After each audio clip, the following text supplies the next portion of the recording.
The Body Cannot Be Afraid of Death by Krishnamurti. Hello everyone, this is author PB Flower. Welcome to the 8th episode of my podcast. Today's topic for discussion is death. Now Yuji has said many things about death. He said what we have are just ideas about death. He also said that freedom that you care so much can only be on the verge of death. And then he also said that the body does not die, it changes its shape, it dissolves into its constituent elements. And then he said an interesting thing about liberation. Everyone reaches liberation in the end because liberation always implies that one must first die. So I will expand on everything that Yuji has said and how I have interpreted it in my book. But first, let's pick up liberation, okay? And how I have included this concept of liberation in my series, all called None. It is through a deity called Holy River. Let's read the explanation on this entity from my book to understand her role when it comes to liberation.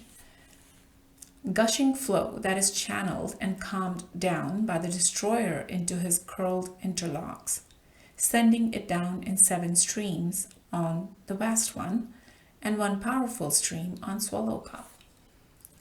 Water from her flow is filled with virtues to purify anything it touches. It expunges the recollections and memories, imaging it to flow in the open form. Holy River is thus the liberator of the cycle of life and death. Reach redemption, seek salvation. So here I've mentioned the destroyer, so quickly to touch on it, it's the last member of the Trinity. Now the Trinity concept is actually there in many religions. It's also there in the Indic culture. And when I said the sending it down in 7 streams on the vast one, I mean the earth. The earth is the vast one. And 1 powerful stream on Swaloka. Swaloka is actually another imaginary planet in my book. So in my series, I have touched heavily on the rebirth or reawakening of life force, not soul. And if anyone would read my books under this series, all called None, they would understand that I'm essentially not talking about a being dying and then taking birth again, although that's what it looks like or appears to be. It is in fact a parallel event because my book is about parallel timelines. However, due to the time conundrum, the way we see time as linear, it appears that one is dying and then the other is being resurrected. And so again, in my book, I'm not saying much explicitly and leaving it for my readers to interpret in their own way. And giving that freedom to my readers was actually very essential to me. So again, when I was explaining about Holy River, she is expunging the recollections and memories, and that is how the liberation comes about, because we are all about memories. So let's take an excerpt from my book and then try and understand the concept of death. So here Zenith and Eklavya, they are conversating, and Zenith is asking Eklavya, humans will be dying alone then? Eklavya is responding to that. They are anyway. Death is of the body, mind does not exist, and the soul is a charade. Suffering is for the people survived by someone's death. Cold-blooded declaration by Supreme. So again, Eklavya is many times, or Eklavya and all his other avatars in the parallel timelines are being referred to as Supreme because they are embodiment of the destroyer, the last member of the Trinity, and they are in a mortal form, but they have all the powers that the destroyer has. So that's why sometimes I refer to them as Supreme in my book. So Zenith is outraged to hear that, of course, because she's a human, and whatever Eklavya said was ruthless or very cold. So she's saying, so if I die, you will not mourn me? So Ikla responds mercilessly to that. No. Zenith looked into his eyes. Iklavya meant what he said. You will not miss me at all? Warm saline lined Zenith's cheeks. So Ikla is saying, of course, ignoring that she's crying, I would rather enjoy you for as long as I can, so that there are no regrets, nothing to be sorry or sad about. So Zenith is obviously still, processing all the things that he's saying. Well, that is heartbreaking. You don't even care about me dying. So Ikla is saying, I am saying I care more about you when you are alive. After you die, it will be of no significance to you if I mourn you or not. How will it make anything better? So Ikla is like very objective entity. He doesn't believe in, drowning in the emotions, especially if it is about an event that's in the past. So he doesn't believe in all that. He's very objective. So Zenith is saying, you're right, but you do know I will be devastated if anything happens to you. I might die crying. She professed her love for him. So Ikla is saying, so be with me, always. Why do you want to put anyone else above me? Again, it's his objective side saying that if my death would mean so much to you, why would you even want to leave me for even a second? He's trying to point out the duality again in us humans, that maybe it's because we want everything, so we are like so spread out. But Iklavya doesn't understand all that.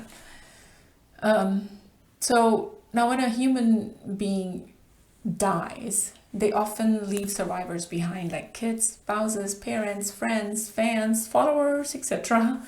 And the survivors replay the shared experiences between them and the dead one to mourn their loss. And oftentimes we regret the time we could have spent together but didn't, or couldn't, or the things that were left unsaid, maybe the sorries, the apologies, all of that. And Ikla is saying that all of that is pointless. It is perhaps us satisfying or feeding our own guilt, of having not doing so many things that we could have or that we didn't. So the dead person is not going to benefit from that. The dead is gone. So let's pick up another excerpt to understand the moment of death for the person dying now. In this excerpt also, the characters are Zenith and Iklavya. Zenith was trying to console Iklavya before this discussion over the death of one of his friend, and they digress to another conversation, so she's trying to come back to that. So she's saying, anyway, death is sad. That is what I wanted to point out. Zenith reiterated, orbiting back to the root of this discourse. Iklavya responds, death is the discontinuation of suffering. Suffering is experiencing the overload of memory that comes with the processing of endless feed from the mind web. So a person who has amassed a lifetime of memory, the moment of death is infinite for them, because they relive their entire life right before dying. Time moves at a languid pace for them. Unlike a child that dies at birth, it has almost no memory. The moment of death for them is not infinite. So when Zenith heard that, she of course only focused on one thing, death of a child at birth. Because as humans, whenever we are listening, we are actually also talking, and we only focus on the things that matter to us personally. So here, when she heard that, she's like, I can't believe you just said that. So Iklavya responds to it, believe it, gorgeous. Humans are degenerating species, producing kids that cannot survive independently, creating adulterated subspecies. In the wild, a mother would kill such a newborn or leave them to perish, for nature would take over and eliminate them. Humans choose to give birth to a child that they know will suffer all their life, accumulating painful experiences. The only thing you don't remember or have any memory of is birth and death. So the shorter the distance between the two, the less suffering. Eklavya stated with absolutely no regard for death. Obviously, the way he is explaining the moment of death is very cruel, especially for Zenith, because she's human, and maybe for the readers also. But that is what I was thinking of when I wrote this, that we are all memories, and the less memories we amass, the less painful our death would be. But here's the thing,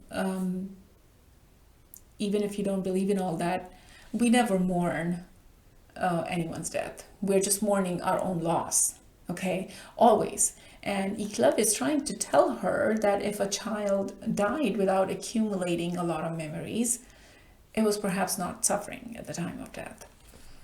So tying it back to what Yuji said, body cannot be afraid of death. It is, again, beautifully related to memories, like Eklavya said.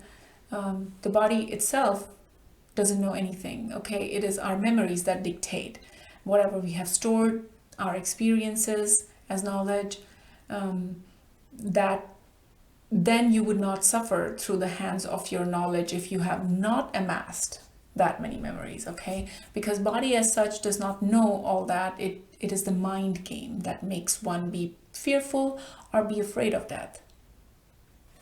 I would imagine death of an animal is perhaps less of a painful event because it is not corrupted by thoughts. Whatever the animal has is just reactions, and it's all for survival and moving forward. So the animal when dying is not comparing the moment of death against amassed memories. It is actually freedom to them, no more reactioning to survival, but us humans make it last for longer than what it actually takes for our life force to exit our body, because we are just replaying the whole life, at the time of death. So I do have an interesting theorization on life force, like I mentioned, which is not soul, but in the human world it is referred to as soul, but it is more than that. And because in some religions, soul is exclusive to human beings, but life force is not. Okay, the concept of life force that I have in my series is for everything, not just living thing that us humans consider, but other things too, everything in this creation and how it relates to the metaphysical term. Okay, so I have discussed that in very elaborately in my book, and maybe I'll discuss that in future podcast. So in conclusion to today's topic of death is an event in big picture. It does not mean anything as far as our body is concerned. What we can do as a human being is to enjoy the time we have with a person while they are alive. And after a person is gone, we are the ones that take the burden of keeping them alive, and maybe we shouldn't do that, because the dead one doesn't care. The dead one's gone to care. Their suffering through the knowledge has ended, as the host or the body is gone. It's being assimilated into the 5 elements that it came from. So death is just another event. Well, thank you for listening. Please consider subscribing to my channel and visiting me back for additional interesting discourse on human emotions, as I have explained in my book, All Kal None, in my series, All Kal None, and it is all at a metaphysical plane and weaved in beautifully as a love story. So it is a romantic sci-fi, fantasy, mythological fiction book. All right, until next time, goodbye.